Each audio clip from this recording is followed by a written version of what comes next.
It's now time to visit the British man who really is in love with the all-American automotive dream, Jim Thornberry. Jim's all-American car collection includes many rare examples, as well as unique vehicles, such as this film car from Bugsy Malone. Or what about the gold leaf-covered Liberace Caddy? This week, Jim shows us round his Ford Edsel and gives us his theories as to why the car almost bankrupted Ford. The Ford Edsel, it's Ford's biggest post-war disaster, this car, wasn't it? It was indeed, yeah. They were hoping to sell something like 650 a day, and they sold 350? Yes, Extraordinary. Yes, a very beautiful car, but... It is. I mean, like they all were, and this one still is, and they blamed the disaster on the front area here, didn't they? Well, they did, yes. And, of course, it was also the gun sights here, all extra expense, but there was something about the front that certainly didn't help the sales. Yeah, I mean, most people will, if they know anything about the Edsel, it's that this front grille, the vertical grille, was a disaster for them because people said that it reminded them of the female gender, let's say, and leave it there, because there's a lot of good things to say about this car, Oh, isn't there? yes, indeed. Yes, it's a beautiful driving car.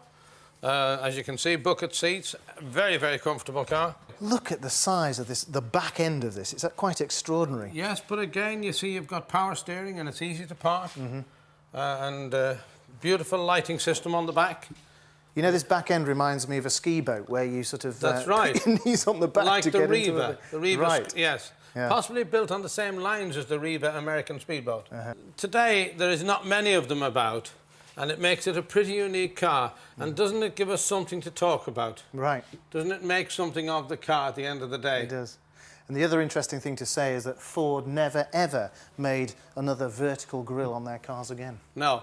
Where would you start? Where would somebody start to collect these cars?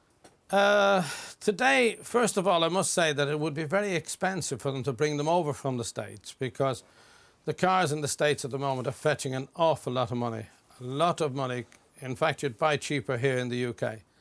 And I would think there's not so many to be had in the States. The cars that I have got, I don't think I've spent more than £1,000 in all on all of the engines. And that's a total.